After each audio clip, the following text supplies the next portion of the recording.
what I'm going to do is I'm going to go through some of the key things that are important for Greater Manchester, but actually frankly the North West of England and the North of England over the next 2 years. Because actually, in terms of railway decision making, the next 2 years are actually really critical. There's a lot of very important things going on that will actually set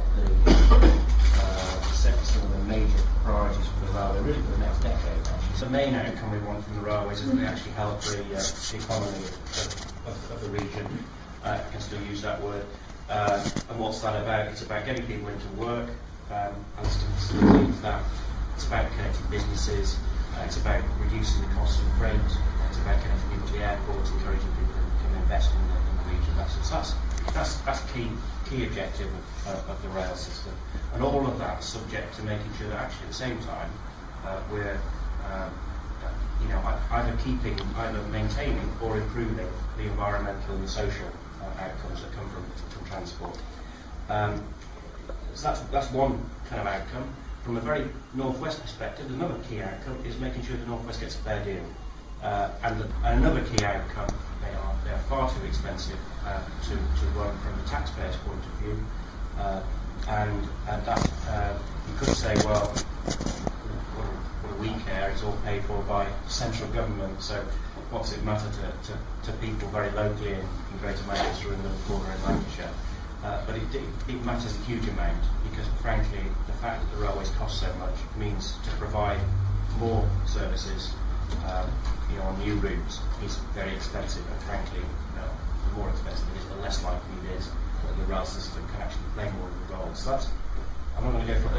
There's two ways that decisions are made about transport provision in the North West.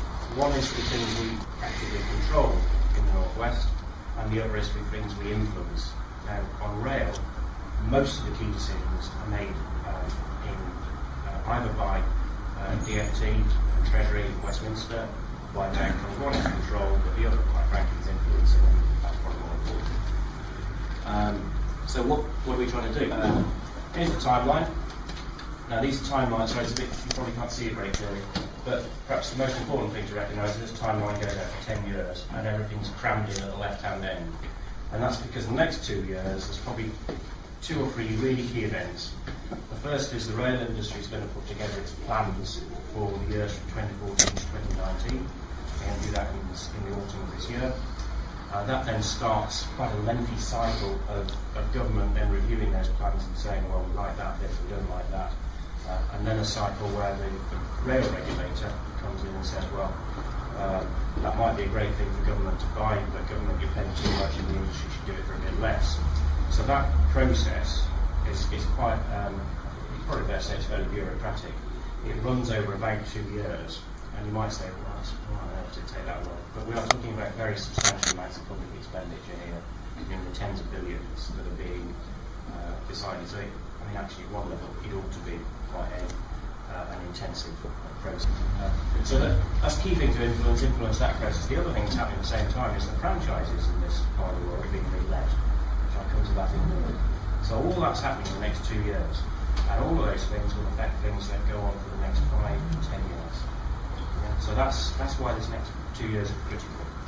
On the priorities, priority one, I think this is probably a priority that people hold to across the whole of the North West of England, is making sure there's enough carriages on the trains, particularly for people going to work in the morning, but to an extent also for people making long distance journeys across the north of England.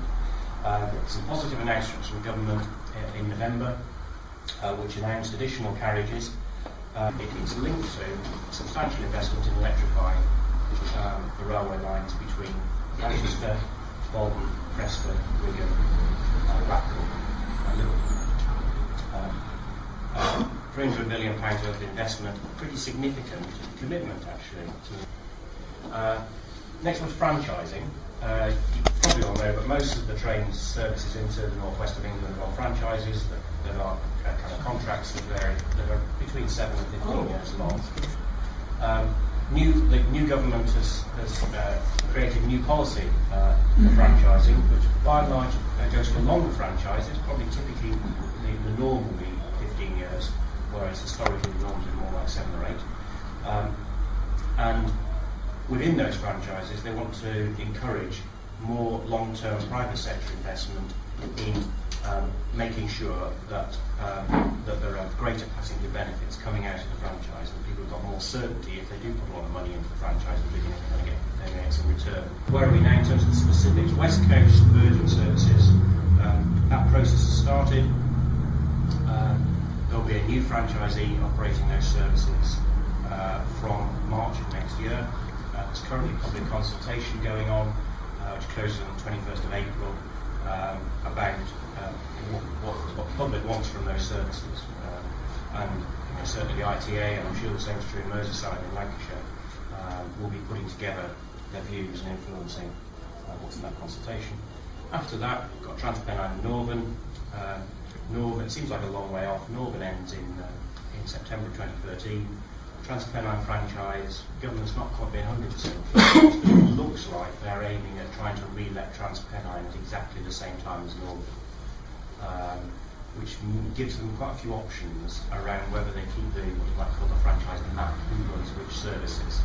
They can play games with that quite easily. So that may be probably a positive thing. The tram train, you may or may not know about this initiative. Currently there are trams and there are trains. And trams are great. You can take Manchester, they can run into the city centre and get people to wherever they want to go in the city centre. And trains are okay, but actually they only get you to the terminal station. There's an initiative to try to pilot something called a tram train, which, as it says, it's a train that can run on the streets. There's some technical and commercial issues that need to be bottomed, so dear, get through to the end. So I'm almost done. Northern Hub, I hope you've all heard a lot about this. Crudely speaking, once the trains in the northwest of England have got enough carriages on them, the next thing that breaks is the network. There isn't enough track. There's going to be announcements tomorrow, as you're probably aware, on the route from Euston Station to the West Midlands, and that will be the first phase of high-speed rail, a massive consultation in the northwest of England. That's phase one. The Northern Hub stuff is a prerequisite. The second phase of the line is work that's going on at the moment to find how do you extend a new line all the way up to the northwest of England. Some big challenges. It's about getting the economy to work and transport playing its role in the economy. It's about getting the cost base in the rail industry down, and it's about seeing where we can actually get more local influence over some rail decisions rather than always relying on Westminster.